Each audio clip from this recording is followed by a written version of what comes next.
In the early 1970s, something new was stirring in the world of games. Gary Gygax and Dave Arneson were two friends who loved history and war games. These games used miniature figures to recreate famous battles, but Gary and Dave wanted something more. They wanted a game where each player controlled just one character, not a whole army. They wanted a game focused on individual heroes, exploration, and fantasy. They imagined a world filled with magic, monsters, and treasure. This idea was the small seed that would grow into a worldwide phenomenon, a game that would change how we play forever. Their creation, first published in 1974, was called Dungeons & Dragons. It came in a simple wood-grain box filled with 3 small rulebooks. The game was unlike anything people had seen before. One player, the Dungeon Master, would be the storyteller. The other players would create their own heroes, like brave fighters or wise wizards. Together, they would go on adventures in a world that existed only in their shared imagination. To bring this idea to the world, Gary Gygax, along with Don Kay, founded a company called Tactical Studies Rules, or TSR. They started in a basement with a passion for gaming and a truly revolutionary idea. The first version of Dungeons & Dragons was not simple. The rules were a bit confusing, and a lot was left for players to figure out on their own. But this freedom was also its greatest strength. It encouraged creativity and teamwork. Players had to describe their actions, and the Dungeon Master would decide what happened, often with the help of a roll of the dice.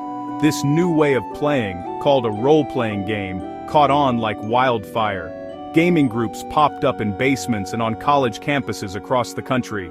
They were drawn to the endless possibilities and the thrill of becoming a hero in a fantasy story they created themselves. TSR was not prepared for how popular their game would become. The first print run of 1,000 copies, assembled by hand in Gygax's home, sold out quickly.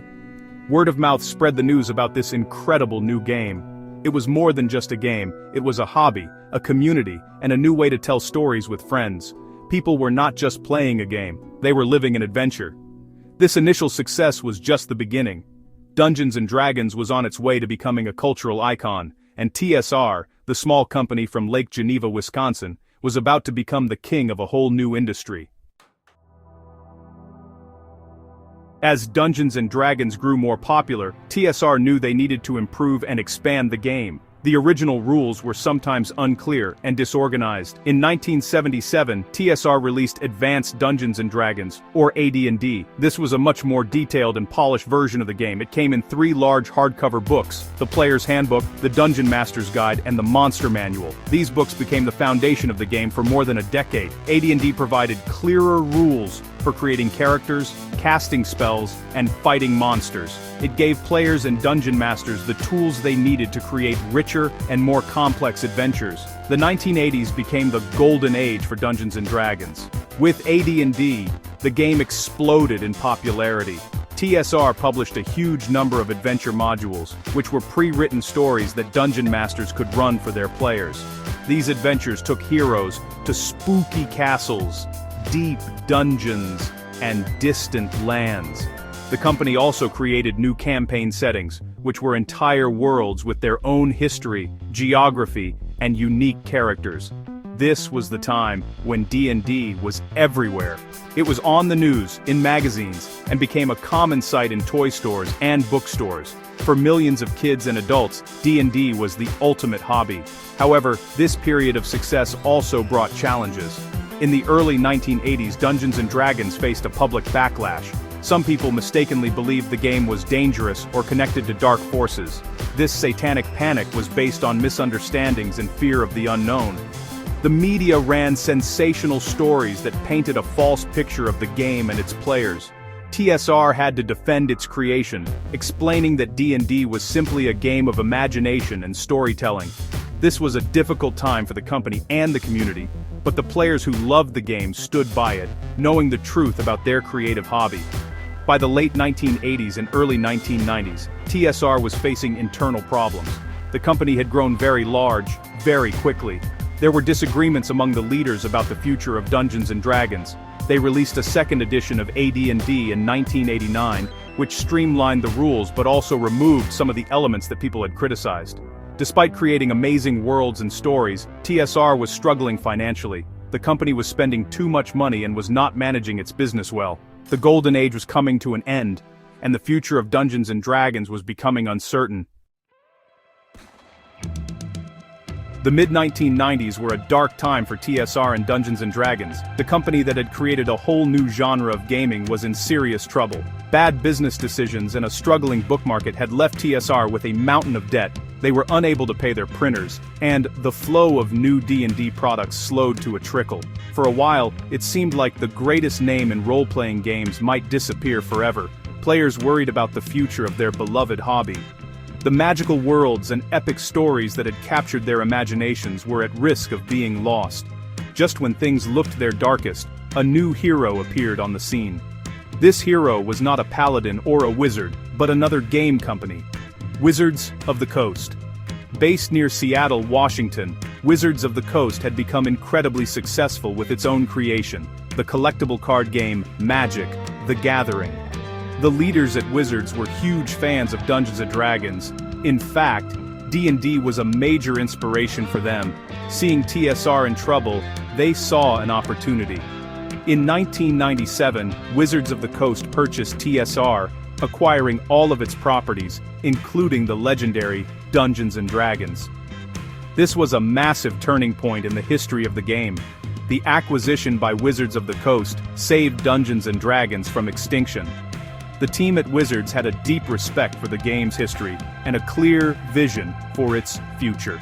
They knew that to bring D&D back to its former glory, they needed to make it fresh and exciting for a new generation of players. They immediately began working on a brand new edition of the game.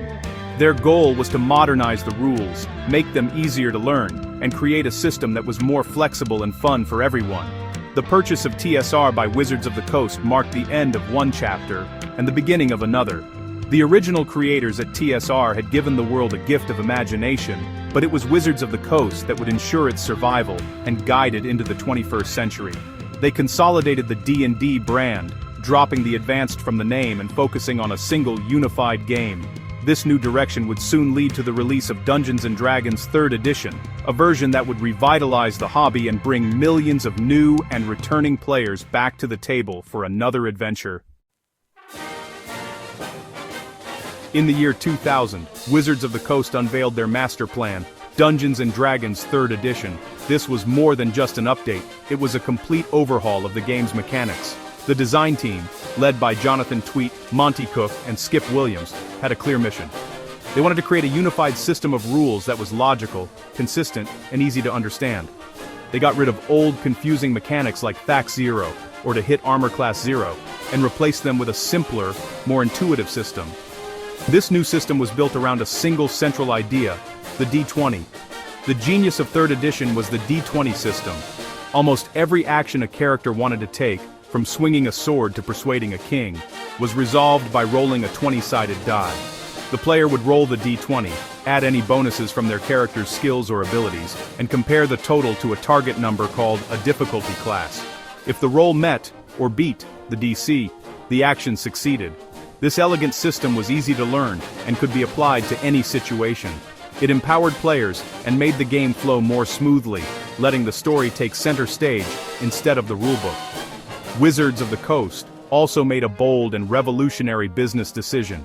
They created the Open Game License, or OGL. This license allowed other companies to create and sell their own content, using the D20 system, as long as they followed certain rules. This was an incredible move. Instead of trying to control everything, Wizards invited the entire industry to play in their sandbox. This led to a massive explosion of creativity. Hundreds of smaller publishers started producing their own adventure modules, monster books, and even whole new game worlds, all compatible with Dungeons & Dragons. The hobby had never seen such a flood of new material. The combination of a great new rule set and the open game license made 3rd Edition a massive success. It brought back many players who had left a hobby and attracted countless new ones. The game felt modern, accessible, and full of possibilities. After the struggles of the late 1990s, D&D was vibrant and popular once again. Wizards of the Coast continued to build on this success, releasing an updated version called 3.5 Edition in 2003, followed by a controversial 4th Edition in 2008. But it was the release of the highly celebrated 5th Edition in 2014 that truly cemented D&D's place as the world's greatest role-playing game for the modern age. One of the keys to D&D's lasting appeal is its incredible campaign settings. These are rich, detailed worlds where adventures take place. One of the most beloved of these is Dragonlance. Created in the 1980s by Laura and Tracy Hickman, Dragonlance told an epic story of war, sacrifice, and heroism on the world of Krynn. The setting was introduced through a series of adventure modules and a parallel trilogy of novels, starting with Dragons of Autumn Twilight. This unique combination of game and story made players feel like they were part of a grand fantasy saga. The world of Krynn was defined by a cataclysmic event and the return of evil dragons. The heart of the Dragonlance saga is its unforgettable characters. These heroes, known as the Heroes of the Lance, were not perfect. They were flawed, relatable individuals who had to overcome their own doubts and differences to save the world.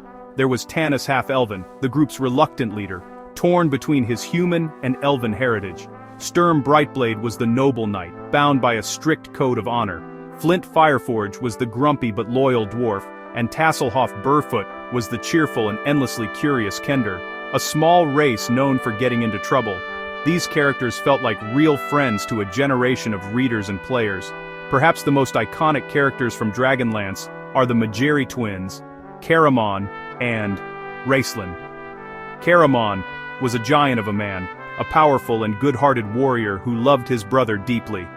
Raistlin, on the other hand, was a frail but brilliant mage, consumed by his ambition for power. His skin was golden, a result of a magical test that ruined his health but granted him immense magical ability. His hourglass eyes saw the decay of all things.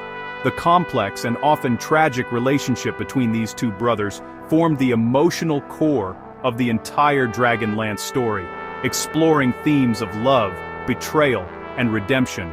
The Dragonlance setting showed the power of combining a great game with great storytelling.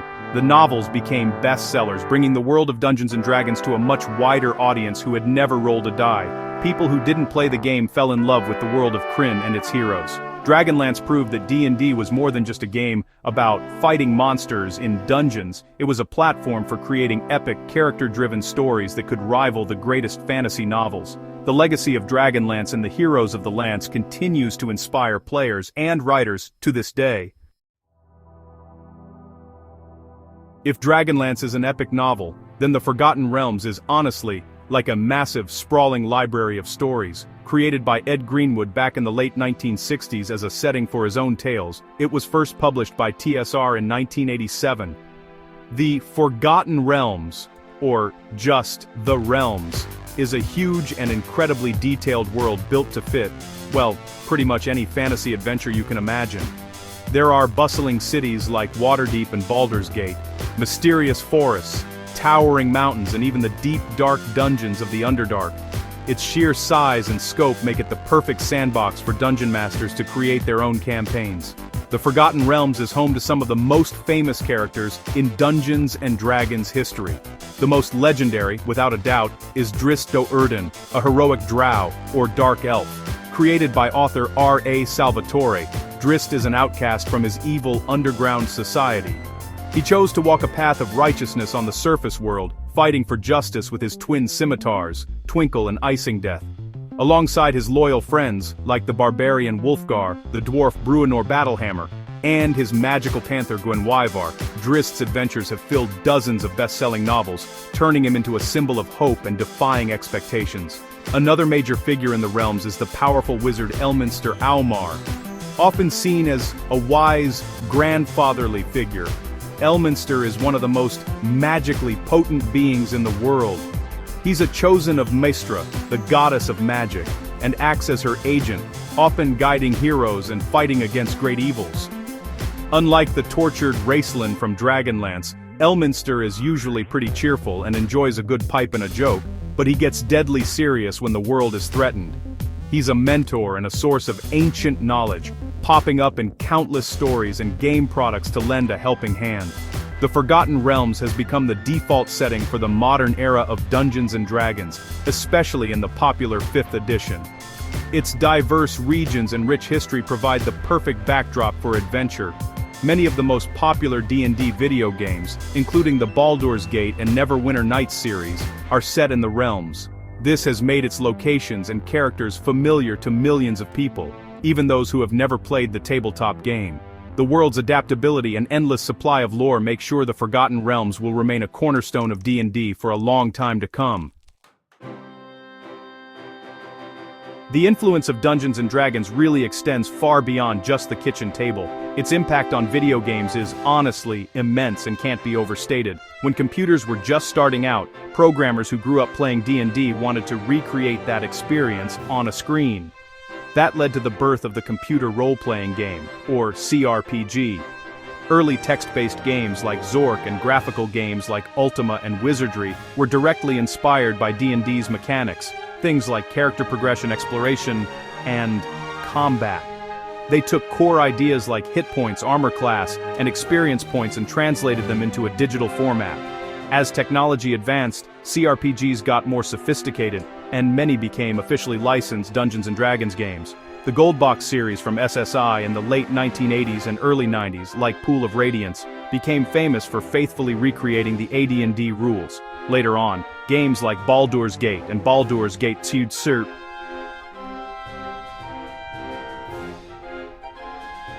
Shadows of Amem really set a new standard for storytelling and character interaction in video games. These games, set in the Forgotten Realms, are still considered among the greatest CRPGs of all time.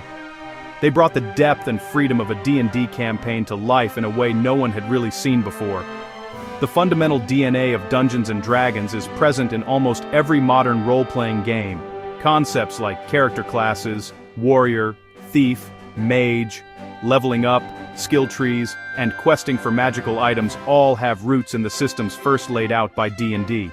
Every time you create a character in a game like The Elder Scrolls, Skyrim, World of Warcraft, or The Witcher, you're engaging with ideas that were born from Dungeons & Dragons.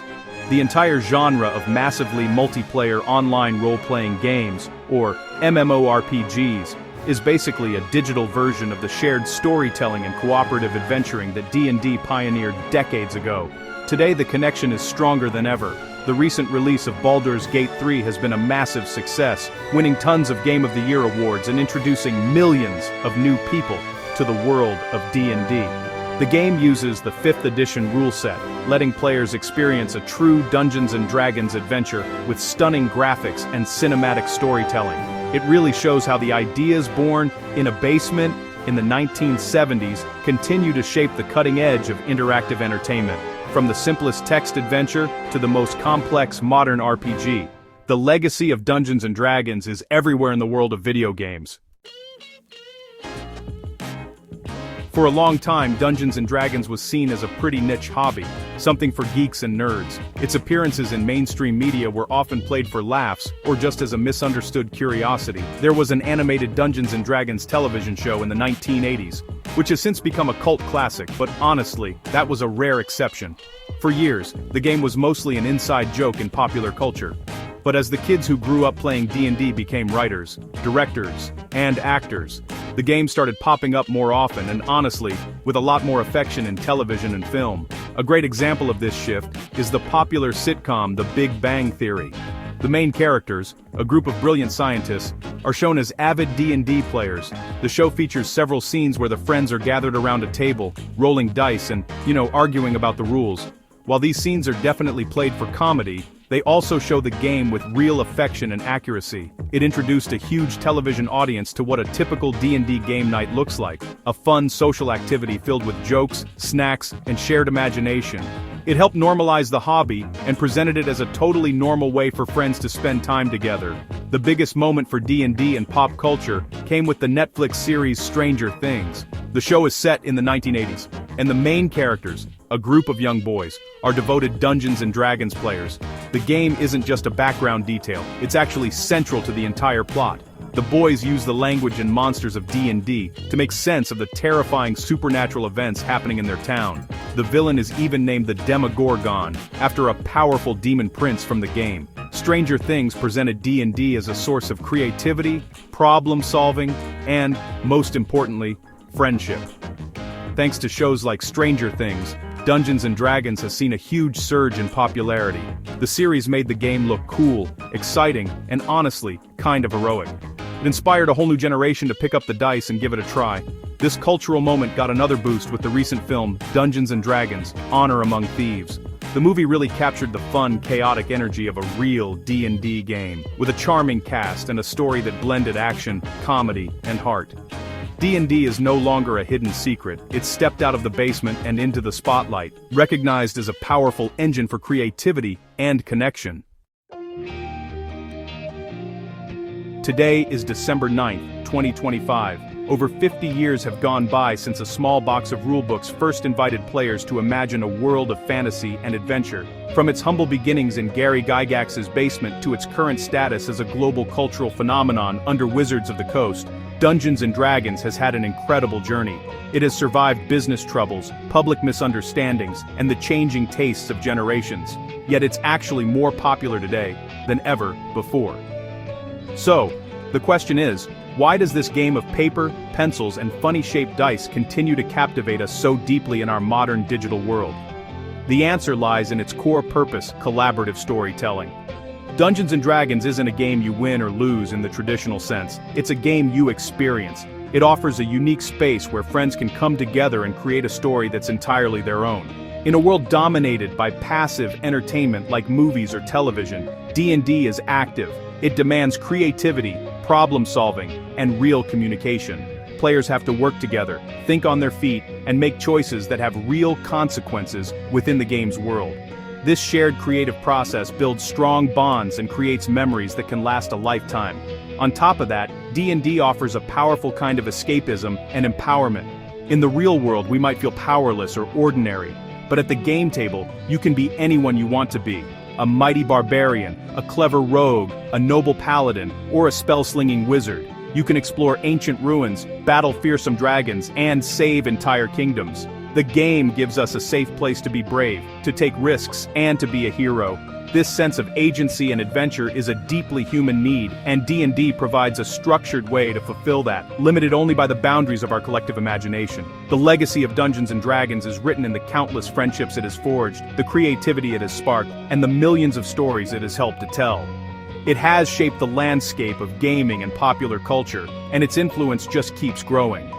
As new editions are released, new technologies are integrated, and new generations discover the magic of rolling a d20, the core of the game stays the same. It's a conversation between friends, a shared dream, a campfire around which we gather to tell tales of heroes, monsters, and magic. That is why we still roll the dice, and why we'll keep doing so for many years to come.